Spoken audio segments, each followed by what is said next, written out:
Hey there, everybody. How's it going? Welcome back to another awesome episode of On the Throttle with Jacqui Van Ham. My buddy Josh out here bringing you all the breaking news going on out here in motorcycles and power sports. And today, Josh, it's a really big shoe because I'm talking about all sorts of vehicles coming your way this coming year or so. For my stories for today, I'm talking about some brand spanking new Harley-Davidson, this time with even more Harley-Davidson. And I'm going to be talking about some new four-wheel vehicles from the folks at Kawasaki. What you got going on in your neck of the woods, Josh? We are going to talk about the most Honda Italian thing ever. And we are going to talk you're talking Team Green. I am also going to talk Team Green with some gray mixed in too. Ooh, I sense a theme going on for today's program. Well, stick around, folks. You're not going to want to miss any of these stories. But first, we've got a word from our sponsor.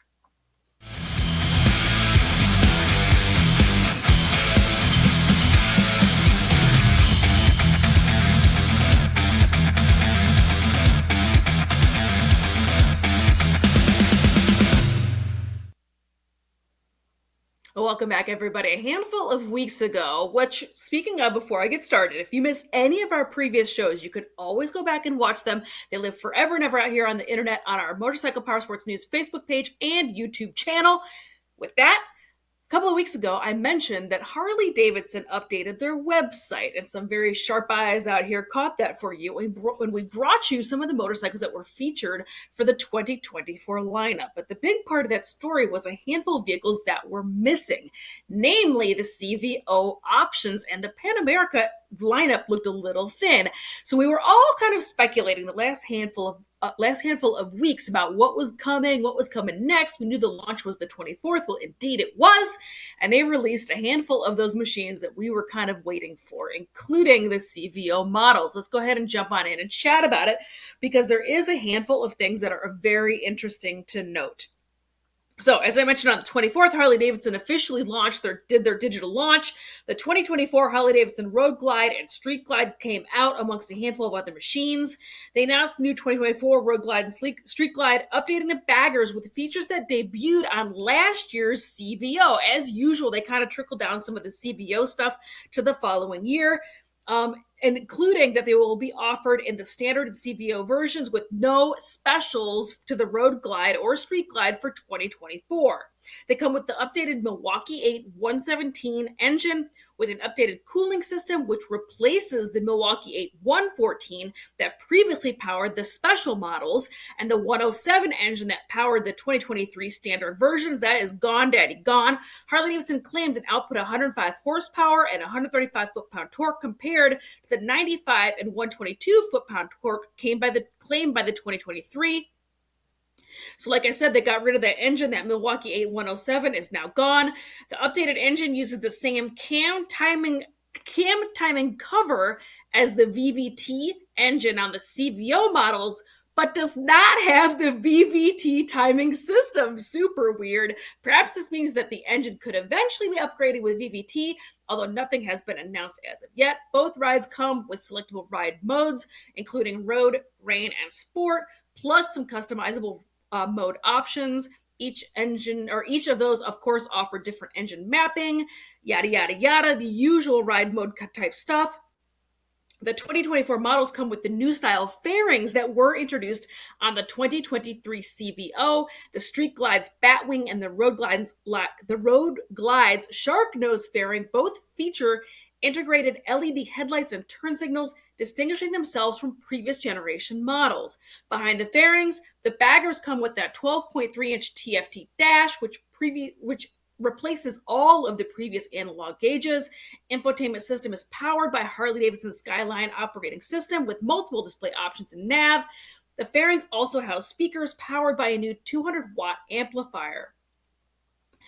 So that's what's going on for these guys, the Road Glides, Street Glides. There's a couple other different paint options and all that kind of stuff going on out here. What you really want to know is going to be the paint options for this. The one on your screen right now, by the way, is going to be that updated CVO Road Glide. So of course that's going to be more money, more money, more money. And there's also a CVO Street Glide. That's what's on your screen right now. The Road Glide is on your screen right now. You can tell the much bigger fairing, in case you have a hard time distinguishing between the two, because the paint paint on the CVO dang matches each other. They are so hard to tell unless you really take a good look at that front fairing.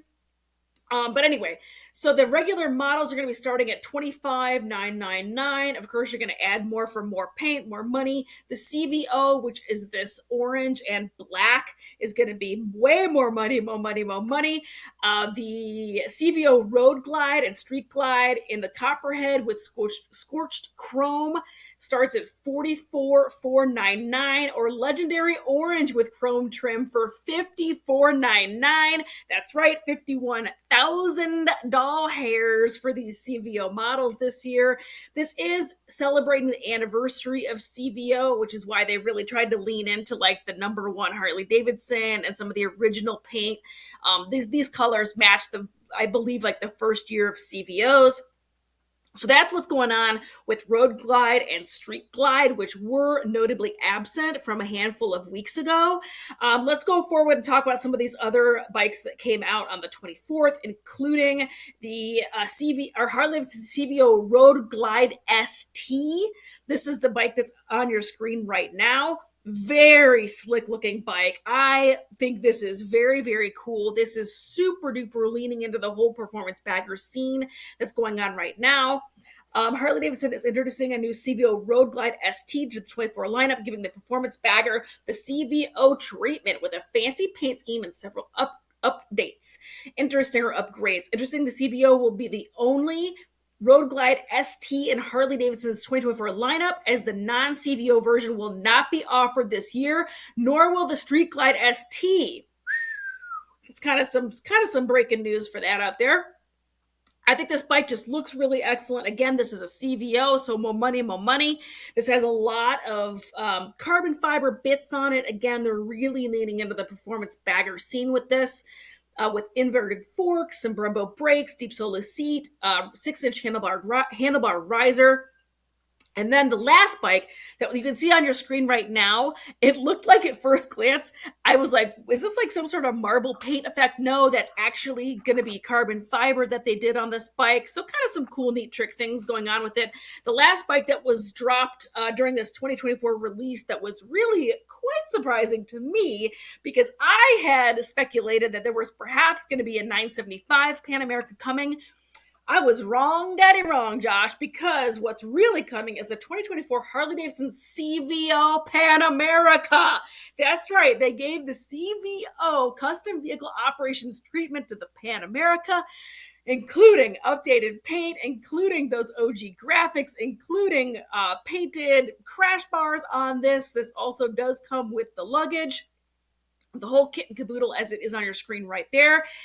This bike is going to be coming in closer to $29,000 for this version. The reason why I wanted to point this out, and the little bit of chatter on the internet about this particular bike, is look, the Harley-Davidson owners love the CVO option, right? It's a turnkey factory custom. Who doesn't love that? It's already all done. It's already all specced out. It's got cool paint, all sorts of bells and whistles and doodads on it.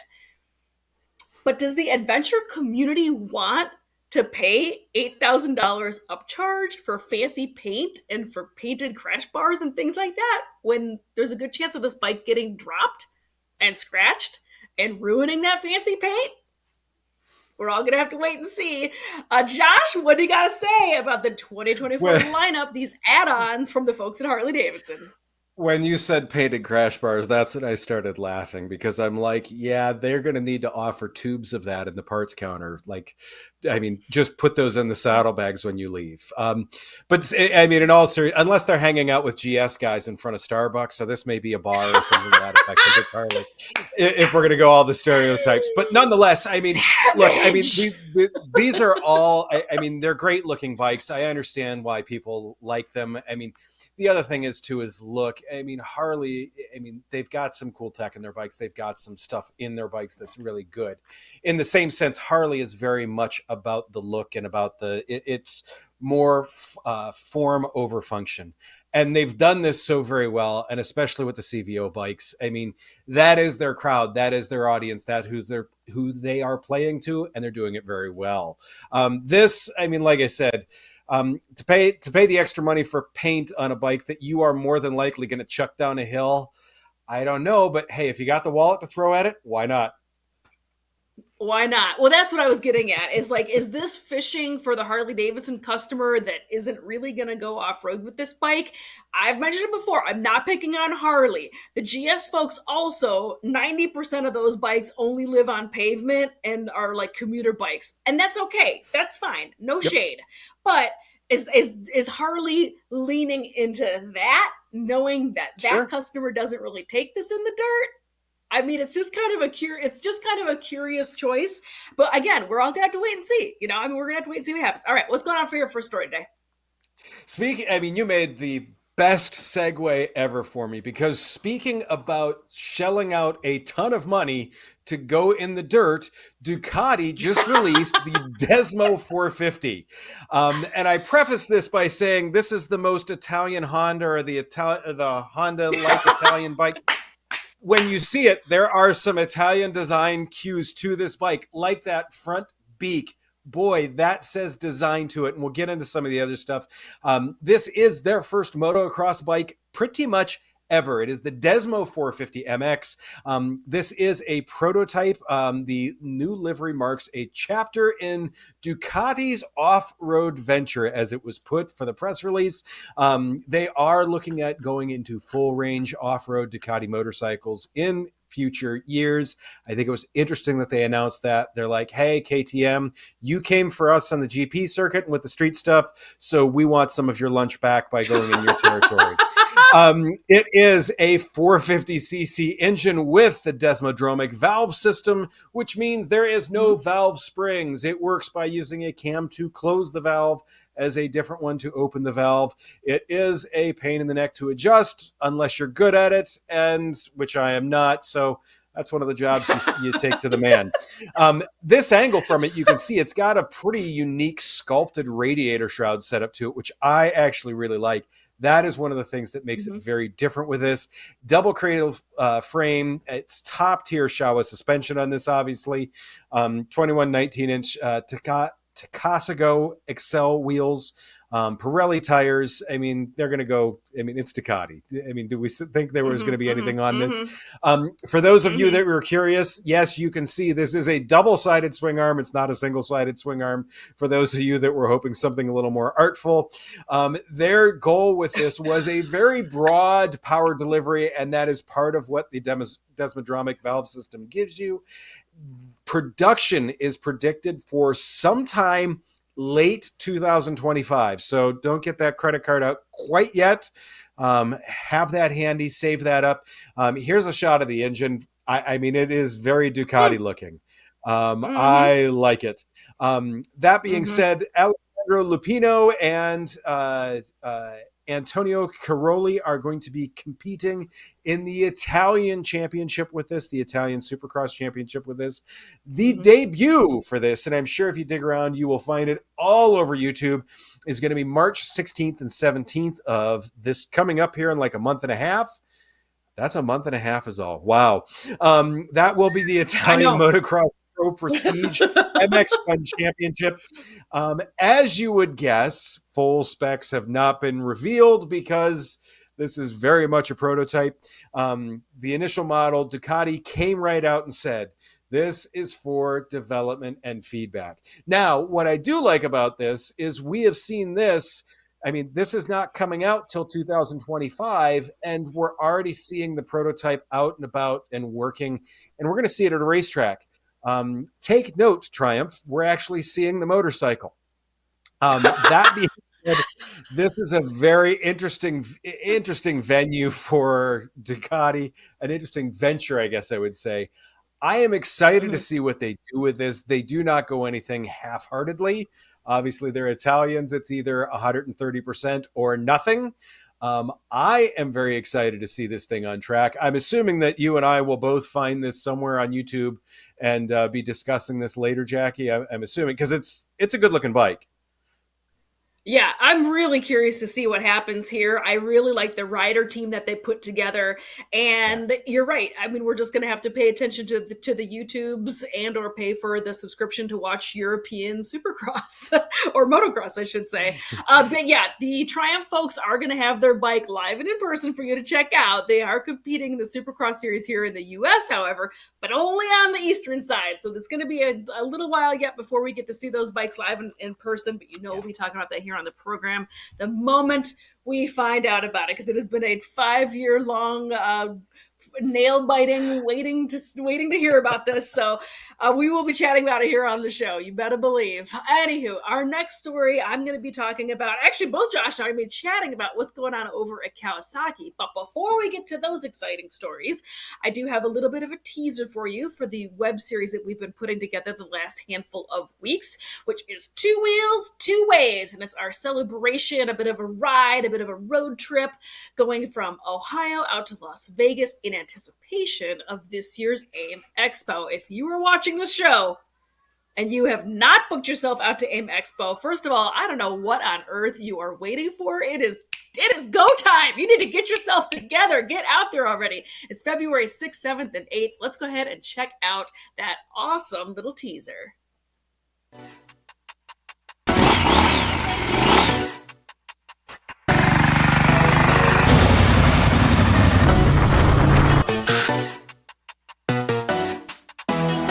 Patrick, we have had an epic adventure getting here. We are here, AIM Expo, Las Vegas Convention Center, February 6th, 7th, and 8th. Be there.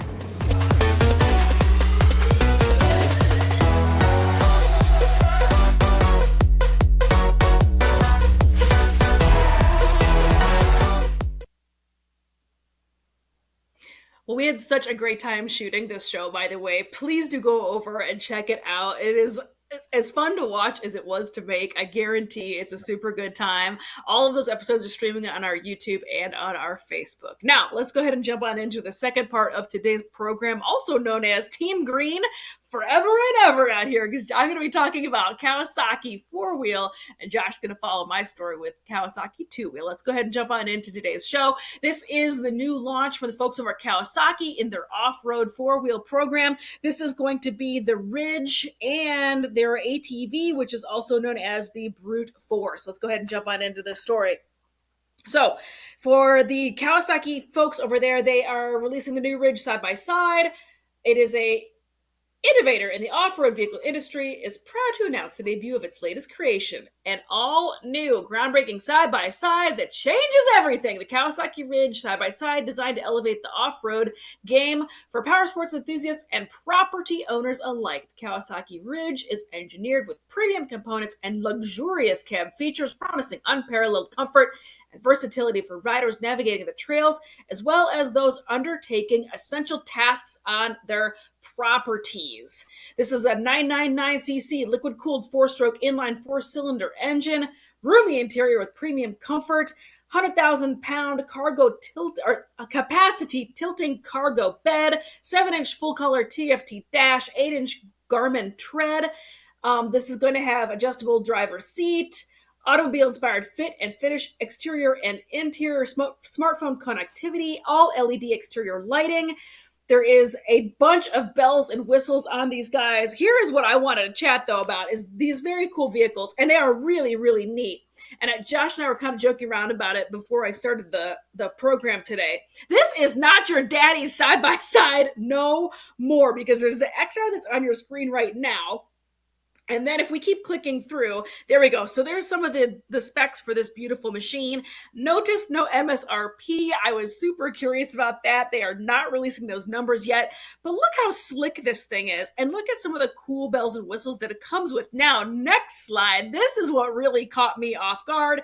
The XR HVAC. What is this for? Is this for going out and installing electrical out on your property? No, sir, no, ma'am. This bad dog comes with heating and air conditioning. That blew my mind. This ain't your daddy's side-by-side no longer. This is a full tilt luxury ride, out on your property. I thought that was just so cool, super neat. And then last but certainly not least, while we're talking about some cool off-road stuff from the folks at Kawasaki, is going to be their Brute Force 750 ATV. Also was launched in the world of off-road adventures. The Brute Force name has been associated with reliability, functionality, and sporting ATV prowess for 2024.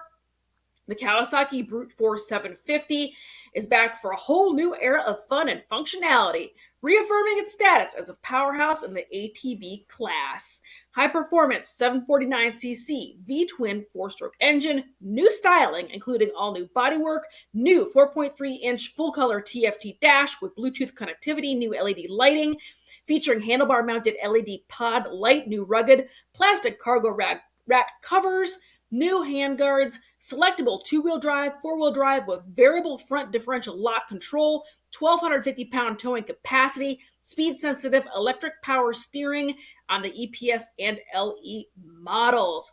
I thought that was very cool. This is such a slick-looking ATV. I love this. Josh, what you got to say about some of the new 4-wheel options from the folks at Kawasaki? I mean, I'm going to have to go back to the HVAC one. And so, although we both kind of like joked about this, when you're out in the field, you need a break, you're feeling a little hot, just go ahead and get on that bad boy. The thing that I see what Kawasaki's doing with this is I'm in a town and there are a number of farms right around me where these guys have these vehicles licensed. And I have seen them at city intersections in town with the windows up in the middle of summer, and they're in a ginormous greenhouse just getting baked. So I get kind of why they're doing this, but at that point, like we kind of talked about, maybe the F-150 might be the thing at the time.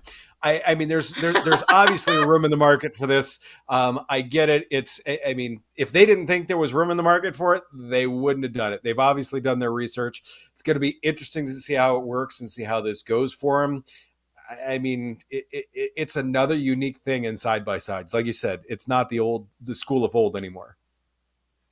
Oh, no, sir, it is not. And I'm seeing this trend. We've been commenting on it for the last handful of years where these are just getting more luxe, more luxury, more high-end, more premium. Yeah. And you're right, more, private communities where these people are able, or small communities where these people are able to take them out on the road, get them licensed, and they basically become kind of your car that also goes through the fields, perhaps. Anyway, what you got going on in your neck of the woods for your second story, Josh? I know it's got to be Kawasaki related. It is Kawasaki related. I'm going to, I really, when I saw that they had updated this bike, I thought, boy, this is really cool. The 230 KLX S just received a couple of really cool updates, one of which you will actually like, Jacqui. They have increased the suspension travel, 1.6 inches in the front, 2.1 in the rear. And they've kept the seat height the same at 33.2 inches is all. What they did is they actually had a complete redesign of the rear subframe on this, which allowed them to be able to stuff, especially that back tire, up in there higher without having to change the seat height. So they did a really neat thing with that. Now, to me, that redesign, especially on a bike like this, is kind of unique. These bikes, I mean, think of, it's 230 cc's. Think of the TW200 from Yamaha. The last time that got an update, I think it was like late 90s, it went to disc brake. That thing's been around since the mid 80s and has not changed. So the fact that Kawasaki has put the time and effort and everything like that into this bike, to me, it means that they realize that there's some people headed this direction in this market. Now, some of the really cool things about this is it has a new ABS system that, yes, us dual sport people want to be able to shut off, and they have let us do that without just pulling a fuse. It also has the KX inspired styling. There is a slightly thicker seat. It's two-tone here. As you can see, this is the gray version. There's also a green version. They've changed a little bit of the cylinder head design, revised ECU settings. These are small engines. I get it. This has a 6-speed gearbox with it, which is awesome. 45-14 final drive. It uses a 21-inch front, 18 rear. Pedal disc brakes on the front and rear, as you see this. On the ABS models, it actually has a slightly larger disc with a 265 millimeter on the front, because they realize, hey, you can't be quite as dumb with ABS and just grab a handful of it and lock it up. Once again, LED light. There's a lockable toolbox compartment on it, passenger foot pegs, lime green, battle gray. The big thing that I want to talk about with this, there's 2 points. This uses the Rideology, the app from Kawasaki on this. This will display phone calls. This will display directions on a motorcycle that is under $5,000. To me, that is the game changer with this, because this allows people to get into dual sporting, allows them to go absolutely anywhere. I've ridden not the KLX 230S. I have ridden a KLX 230. It was a friend of mine's, and it was on his motocross track. So you can only imagine what I did to that poor suspension with my fat butt sitting on top of it. It did not take a big jump for me to make that bike a lot shorter. But nonetheless, the fact that you can get all that connectivity under $5,000, under $5,000 for something like this is absolutely phenomenal. If you add on the ABS, it's only $300, $52.99. You get the connectivity, you get ABS, you get, just an absolutely amazing bike for under $5,300. It only weighs 293 pounds. It'll hold 2 gallons, which should last you well into 2028. So, to me, this bike just deserved all of the attention, and the fact that they were able to increase suspension travel and still keep it accessible for people. Awesome. Yeah. When they released this bike, boom! When they released this bike, I was jumping up and down for joy. The S is not for sport, friends. The S is for short, because this is their quote-unquote shorty model. Now, all jokes aside, this still is at 32 and some change, I think, seat height. So she isn't really short, but for dirt bike land, it is relatively short. I do appreciate that. I do appreciate that they brought down a little bit. I think the real point here to make about this bike in particular, and you really nailed it, is having that type of connectivity on the bike. Some people might not see as a big deal, but the other reason why this bike was invented, came to be developed, is because Kawasaki absolutely intends this to be an beginning bike. They really want to bring new riders into the fold as far as doing like dual sport riding. So the fact that it's at such a competitive price point, the fact that it has a lower, and I'm going to go ahead and put that in air quotes, lower seat height to make it a little bit more accessible for folks, and the fact that it has this connectivity on it, I think is just such a slam dunk. I also, I do go on and on about the looks of bikes, but we shop with our eyeballs, right? This bike is so sexy. This is a beautiful dirt bike.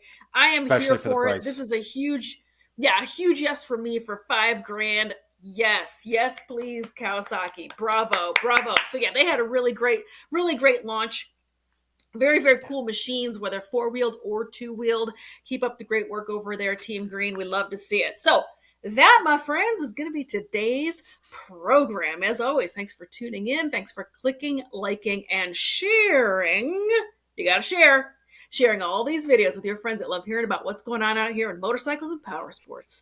Have a great day, everybody. We will be bringing you some more stories from AIM Expo. I will be jumping on a plane at the very end of this week and heading on out there. We will be shooting some film. We'll be checking out the new stuff. I'll be doing hopefully my game plan is to do some video walk-arounds. So if you want to see some of the new bikes that are coming your way, make sure you hit that notifications on button. You are not going to want to miss it. So that's what we got going on. We'll see you next week.